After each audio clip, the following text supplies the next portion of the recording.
you have a well-known quote that I use all the time, that if you're not obsessed with what you do, we don't speak the same language. Yeah. Can you just tell us how you define Mamba mentality? Well, I mean, a lot of it is just having an infinite curiosity about what it is that you do. Constantly asking questions. Well, why is that way? And why is that there? Why is that here? Why is this? Why is this that? And then through those questions, it leads you down the rabbit hole of answers that then just lead to more questions. And that's how you get better at your craft, right?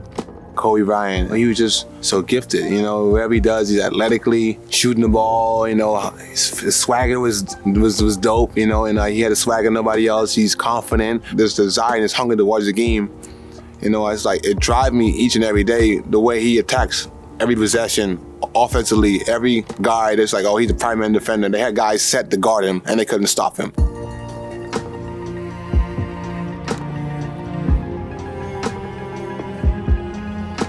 Kobe Bryant, you know, very similar to me in terms of competitiveness. He's not going to back down. I'm not going to back down. I really enjoy playing against him. When I finally got a chance to play with Kobe, after all those years of playing against him, I finally got a chance to see the reason why he was so good.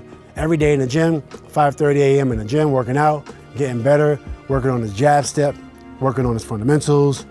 And then when you get off the court with a guy like Kobe, it's just like, okay, this is why you're great.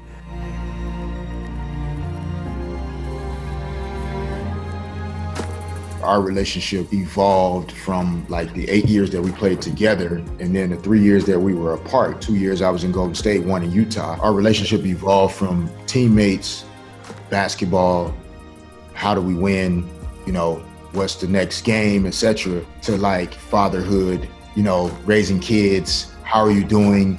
And so we spent a lot of time just talking about life from that perspective. I lost my favorite superhero and my only role model. Kobe, man, living legend, MVP to this day. You see more than just the 81 points, the 60 points. You see perfection, you see technique, you see the fundamentals, you see repetition that, you know, a lot of guys don't really have, which leads to all the numbers that you see. And that kind of motivated me to continue working, you know, working out more than twice a day, you know, doing extra sprints. He meant a lot to everybody in this community too, in LA. You know, it hurts, man. Like my heart still hurts about this, and it's great seeing the people out here right now supporting their love. He had your back as a teammate. When you needed him to have your back, he did. He had this ability that I've never seen matched, was to take whatever the situation was, simplify it, and attack it. I mean, there was no room for feeling sorry. There was no room for anything. It was, okay, that happened. This is what we're going to do, work and outwork everybody.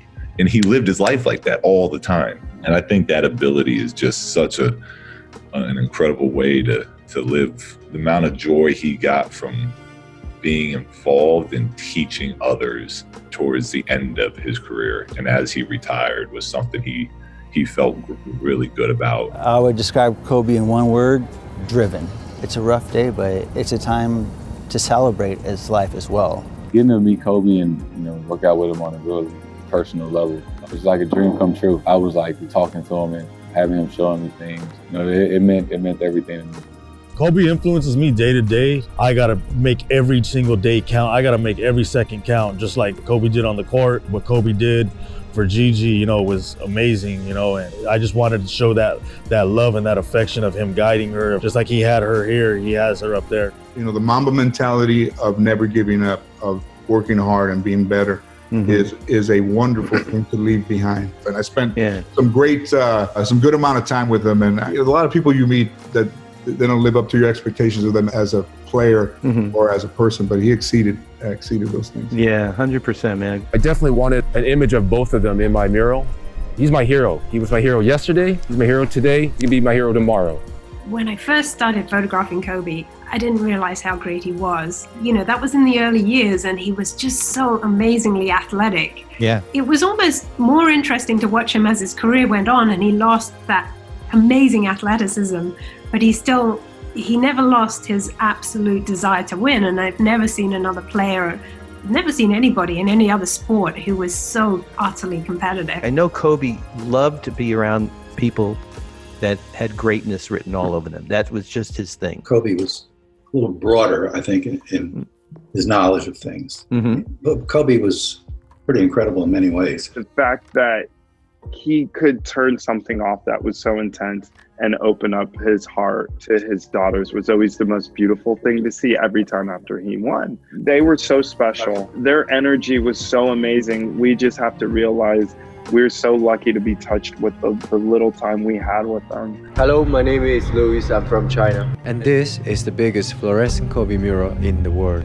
His mentality of pursuing a better self and his legacy that will always be remembered by us. When we got traded and Kobe actually signed the contract at the press conference, we arrived and he immediately said, it's time to black out. So I was just like, what is a blackout? What does that mean? And he was just like, be here at this time, we're gonna start working out. It was just around the clock. And he said, I usually don't do this. Yeah, he told me it's dope is to have a brother. To go out in the fashion that he went out, that's 60 points. I mean, it was a fairy tale. As a person that saw him play and somebody, you know, that we talked and he was a mentor to me, he would often have things and say things in a way that only Kobe could say them. I'm Jonas Never, and I'm an artist from Los Angeles, California. For me, it's just an absolute honor as an Angelino. We're trying to capture like his energy, his emotion. It gives people a place where they can actually visit Kobe again. The wall's got like 1 million names on it and really kind of showed how much of an impact he had. He's gonna be remembered like no one else in pretty much Los Angeles history, and he deserves it. When Kobe actually got to LA, you know, I was like the #1 high school player.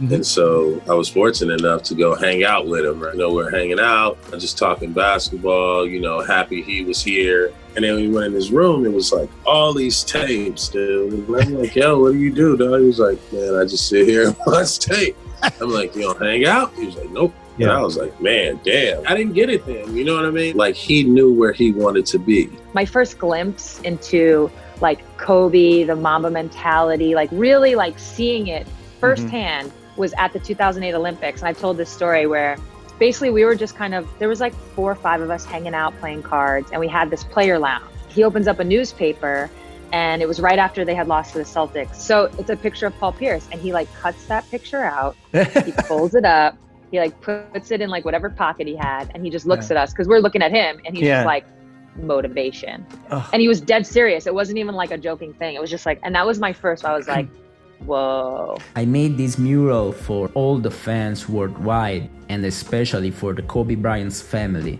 I'm Piscu, and I'm an artist from Rome, and he spent part of his life here in Italy, and that's why we love him so much. Thank you so much, Kobe. I'm gonna tell you, I had a few incidents with Kobe, and this is how we became good friends. And it started back, you know, early on when I was coming off the bench, and this was a game that was on TNT when I finally got an opportunity to kind of really play. And I think I scored 29 points, and it was on Kobe. Yeah. And so I remember the conversation with Kobe. We were going back and forth talking trash. After the game, I got a text message from him and said, hey, I love the way you competed. And that was like the ultimate respect. From that time, we ended up building a relationship, you know, that, you know, would stand until he passed away. You inspired millions of dreams from all around the world, and I'm one of them.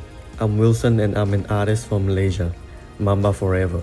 As someone who grew up in Los Angeles, I know how much he meant to that city. It's still hard to fathom how sad it is that he's gone, but just an incredible player and an amazing presence with the Lakers organization and in the NBA. My first year, he sprained an ankle in the Indiana second game against Indiana, right? Which was a bad sprain. And we've seen these bad sprains before. And, you know, players can take 2 weeks. They can take 3 weeks to come back.